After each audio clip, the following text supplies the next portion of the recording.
Tim SAR gabungan menemukan Bribda Alvindo Ziotri, 22 tahun, yang merupakan anggota kepolisian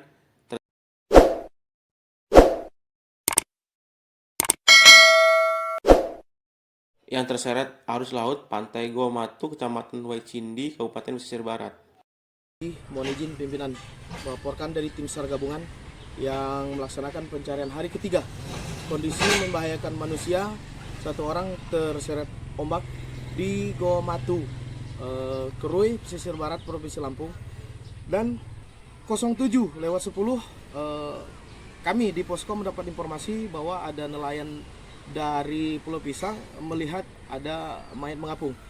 Menindaklanjuti informasi tersebut, kami menghubungi Jukung maupun perahu karet yang sedang melaksanakan pencarian untuk merapat ke lokasi dan melaksanakan evakuasi pada pukul 07.30 dan dibawa ke posko yang berada di Kuala Stabas pukul 08.00.